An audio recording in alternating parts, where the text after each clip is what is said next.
बूढ़ी मैया है, कोई पूर्व की प्रॉपर्टी नहीं है, अब ब्याह हो गया है तो अर्थ की आवश्यकता है। उस समय ऐसा नहीं था कि संस्कृत पाठशाला में बड़ी भारी दक्षिणा मिलती हो, जैसे अब पेमेंट सरकारी मिलते हैं, ऐसा नहीं था। अपनी अपनी पाठशाला है, कुछ जो कुछ उससे मिल गया, ऐसे कोई सरकारी पैसा थोड़ी मिलता था। अब ये तो कहो कि बड़ी सौम्य और सहनशील लक्ष्मी देवी थी, जो कभी अपनी कोई मांग ही महाप्रभु से नहीं की, जो कुछ घर में उसी से काम चला रहे। निमाई पंडित विद्वान थे, गुणवान थे, रूपवान थे, तेजवान थे, पर धनवान नहीं थे, सांसारिक धन नहीं था। उनके यहाँ निर्धनता का साम्राज्य था। किंतु निमाई पंडित को तनिक भी इसकी व्यथा नहीं थी कि मैं निर्धन हूं। उनके सामने किसी भी प्रकार की परिस्थिति उनको दुख नहीं दे सकती थी। ये भगवान में चित्त जोड़ने से होता है। निमाई को जरा भी परवाह नहीं थी कि हमारे घर में धन नहीं। उन दिनों योग्य और नामी पंडित देश विदेशों में अपने योग्य छात्रों के साथ भ्रमण करते थे। सदगृहस्थ ऐसे विद्वानों को धन दे दिया करते थे, पूजा करते थे, वस्त्र आदि दे दिया करते थे। कुछ विद्वानों ने निमाई से कहा कि आप भी थोड़ा भ्रमण करो, तो भ्रमण करने से कुछ विद्वता का प्रकाश होगा और धन मिल जाएगा, जिससे परिवार का पोषण होगा। तो निमाई की भी पूर्व बंगाल में भ्रमण करने की इच्छा हुई। उन्होंने अपनी माता की अनुमति से अपने कुछ योग्य छात्रों के साथ पूर्व बंगाल की यात्रा की। उस समय लक्ष्मी देवी को उनके पिता के घर में रख दिया। मतलब बड़ी विचित्र भगवान की बात है कि ऐसे महापुरुषों के घर में भी ऐसी अव्यवस्था, जबकि बड़े बड़े मूर्खों में खूब धन संपत्ति देखी गई।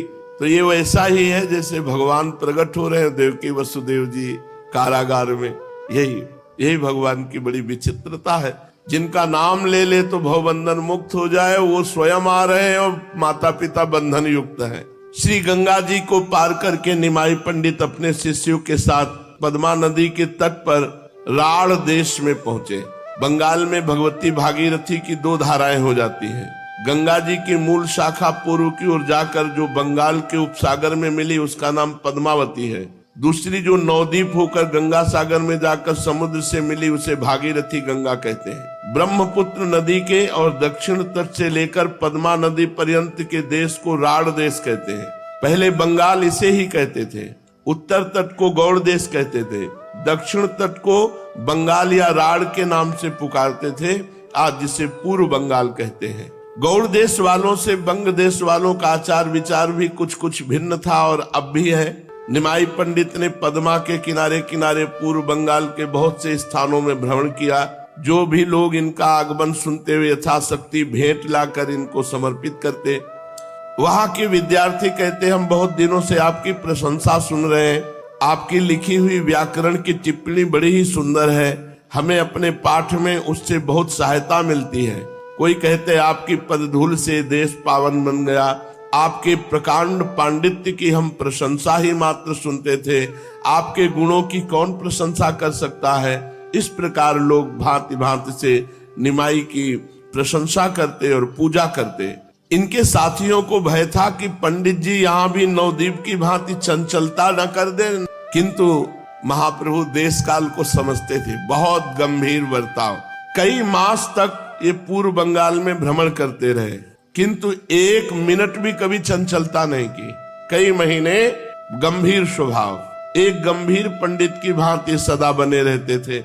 इनसे जो जिस विषय का प्रश्न पूछता उसे उसी प्रश्न के अनुसार यथावत उत्तर देते। यहाँ इन्होंने वैष्णवों की कभी आलोचना नहीं की, उल्टा भगवत भक्ति का सर्वथा प्रचार किया। इन्होंने लोगों के पूछने पर भगवान नाम का महात्म्य बताया, भक्ति की श्रेष्ठता सिद्ध की और कलयुग में भक्ति मार्ग को ही सर्वश्रेष्ठ, सुलभ और सर्वोपयोगी बताया। किंतु ये बातें इन्होंने एक विद्वान पंडित की हैसियत से कही थी। जैसे विद्वानों से जो भी प्रश्न करो उसी का शास्त्रानुसार उत्तर दे देंगे। भक्ति का असली स्रोत तो इनका अभी अव्यक्त रूप से छिपा ही हुआ था, उसके प्रवाहित होने में अभी देरी थी। फिर भी इनके पांडित्यपूर्ण उत्तरों से राढ़ देशवासी श्रद्धालु मनुष्यों को बहुत लाभ हुआ। वे भगवान नाम और भक्ति के महत्व को समझ गए। उनके हृदय में भक्ति का एक नया अंकुर उत्पन्न हुआ, जिसे पीछे से गौरांग की आज्ञानुसार नित्यानंद प्रभु ने प्रेम से सींचकर पुष्पित, पल्लवित, फलान्वित बनाया। इस प्रकार ये शास्त्रीय उपदेश करते हुए राढ़ देश के मुख्य मुख्य स्थानों में घूमने लगे। शाम को अपने साथियों को लेकर के पद्मों में स्नान करते, घंटों एकांत में जल विहार करते रहते। लोग बड़े सत्कार से इन्हें खाने पीने की सामग्री देते, इनके साथी अपना भोजन स्वयं ही बनाते थे। इस प्रकार इनकी यात्रा के दिन आनंद से कटने लगे। एक दिन महामहिम निमाई पंडित एकांत स्थान में बैठे हुए थे। उसी समय एक तेजस्वी ब्राह्मण उनके समीप आया। ब्राह्मण के चेहरे से उसकी नम्रता, शीलता, पवित्रता और प्रभु प्राप्ति के लिए विकलता प्रकट हो रही थी। ब्राह्मण अपनी वाणी से निरंतर भगवान के सुमधुर नामों का उच्चारण कर रहा था। उसने आते ही इनके चरण पकड़ लिए और फूट फूट कर रोने लगा। इन्होंने उस ब्राह्मण को उठाकर गले से लगाया और अपना कोमल कर उसके अंग पर फेरते हुए बोले, आप ये क्या कर रहे हैं? आप तो हमारे पूज्य हैं, हम तो अभी बालक हैं, आप हमारे स्वयं पूजनीय हैं। ब्राह्मण इनके पैरों को पकड़े हुए निरंतर रुदन कर रहा था। वो कुछ सुनता ही न था, बस हिचकियां भर भर कर जोरों से रोता ही था। महाप्रभु ने आश्वासन देते हुए कहा, बताओ तो इस प्रकार रुदन क्यों कर रहे हो? तुम पर क्या विपत्ति आ गई? मंगलमय भगवान तुम्हारा भला करेंगे, मुझे अपने दुख के कारण को बताओ। प्रभु ने इस प्रकार बहुत आश्वासन जब दिया तो ब्राह्मण ने कहा, प्रभु मैं बड़ा ही अधम और साधन शून्य दीनहीन ब्राह्मण बंधु हूँ। अभी तक इस संसार में मनुष्य का साध्य क्या है, उस तक पहुंचने का असली साधन कौन सा है, इस बात को नहीं समझ सका हूँ। मैं सदा इसी चिंता में मग्न रहा करता था कि साध्य साधन का निर्णय कैसे हो। भगवान से नित्य प्रार्थना किया करता था कि भगवान मैं तुम्हारी स्तुति प्रार्थना कुछ नहीं जानता, आपको कैसे पुकारा जाता है ये बात भी नहीं जानता। इस दीनहीन कंगाल को आप स्वयं ही किसी प्रकार साध्य साधन का तत्व समझा दीजिए। अंतर्यामी भगवान ने मेरी प्रार्थना सुन ली।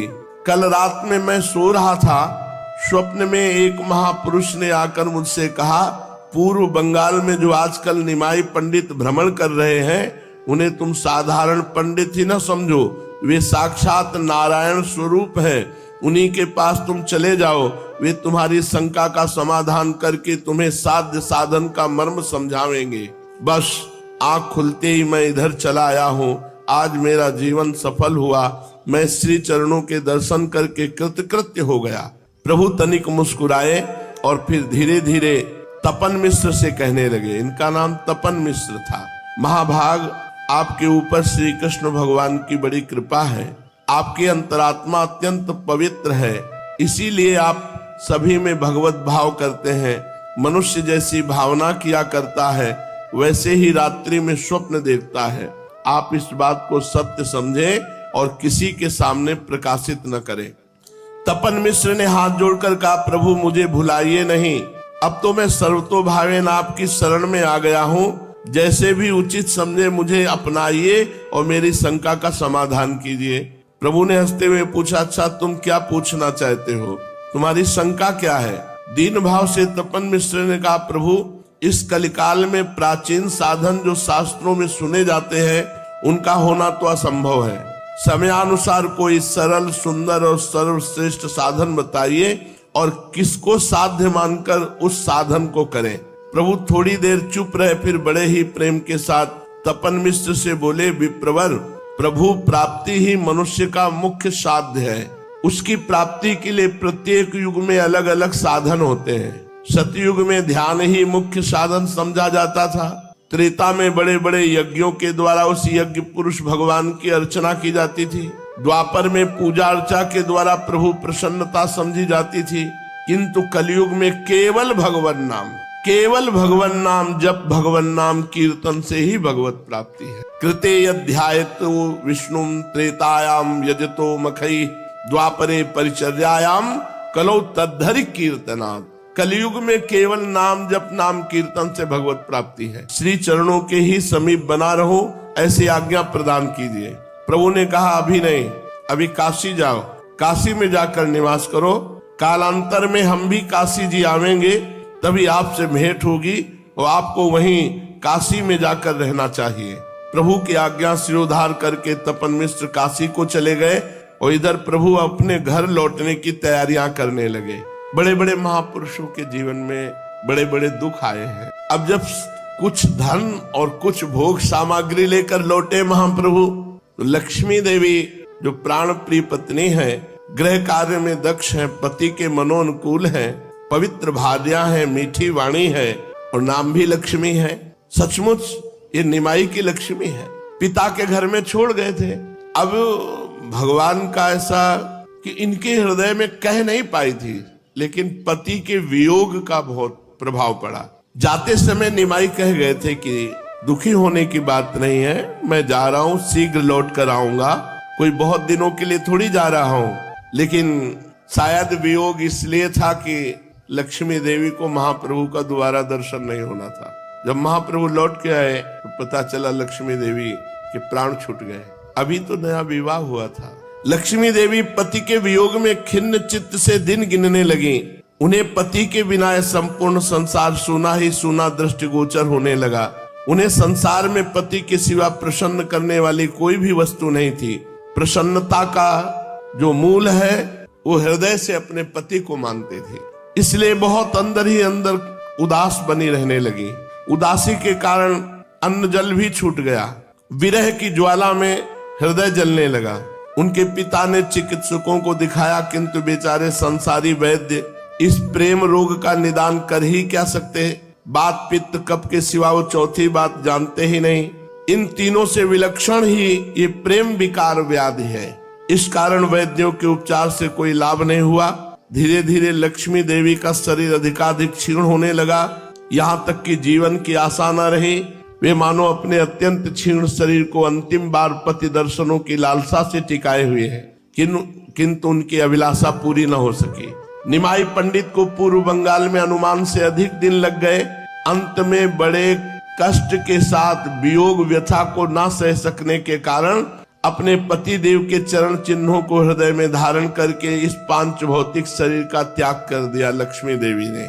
अभी तो आनंद का समय आया था। चलो घर में 9 बहू आई थी, सची माता को सहयोग मिलता, महाप्रभु को भी, पर उन्हीं के निमित्त से वो बंगाल गए कि कुछ अर्थ और कुछ व्यवस्था हो जाएगी, और लौटे तो पहले ही उन्होंने शरीर त्याग दिया था। बड़ा विचित्र भगवान की।